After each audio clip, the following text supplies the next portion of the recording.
না। কারণ আল্লাহর হাবিব বলতেছেন, ও আমার উম্মতেরা, লোকটা বহু দূর থেকে জার্নিং করে হিজরত করে এই মক্কায় এসেছে আল্লাহর ঘর জিয়ারত করার জন্য, কিন্তু তার দোয়া রব্বে কারিমের দরবারে পৌঁছয় না। কারণ কি তুমি জানো? ও আমার সাহাবীরা, তোমরা কি তার কারণ জানো? তার কষ্টের তো কোনো অভাব নাই, কিন্তু আশ্চর্যের বিষয় হলো তার শরীরের যে পোশাক রয়েছে সেটা ছিল হারাম সম্পদের দ্বারা নির্মিত। তার শরীরে যে খাবার রয়েছে, তার পেটে যে খাবার আছে, সেই খাবারটা তার হালাল ছিল না। মাতামুহা হারামুন, তার খাবারটা ছিল হারাম। ওয়া লিবাসুহা হারামুন, তার পোশাকটা ছিল হারাম। কোন হারাম ব্যক্তি, কোন হারাম খোরের দোয়া রব্বে কারিমের কাছে কখনো মঞ্জুর হয় না, ঠিক কিনা বলে?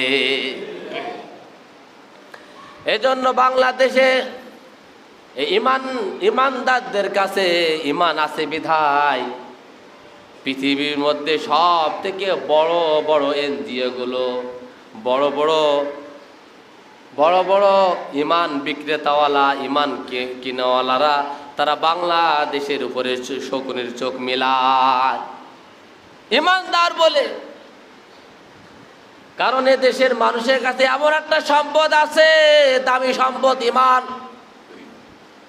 18 কোটি মুসলমানের কাছে ইমানের পাওয়ার আছে। যখনই বাতিলের পক্ষ থেকে কোনো স্লোগান আসে, অমনি বাংলাদেশে তৌহিদি জনতা তারা রক্ত দিতে কখনো দ্বিধা করে না, ঠিক কিনা বলে?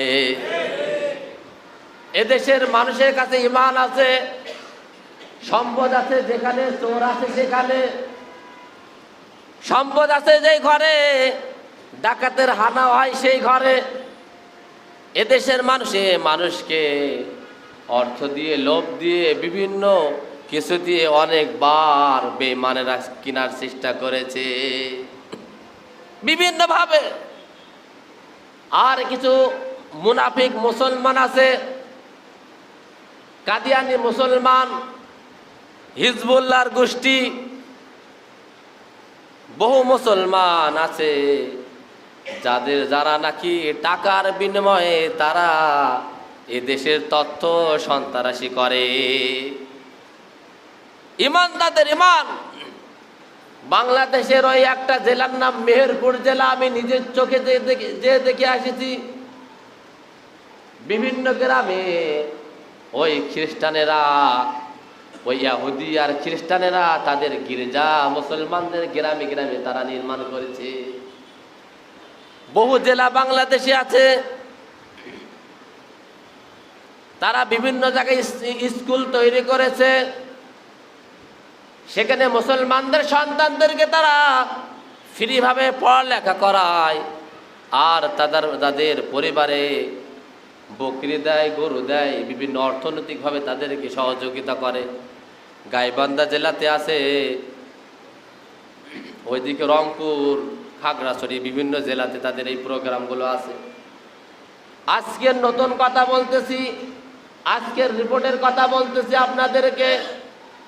আমাদের পাশের এলাকা যশোর চৌগাছা এলাকা, এই এলাকায় প্রায় শত শত যুবক যুবতীদের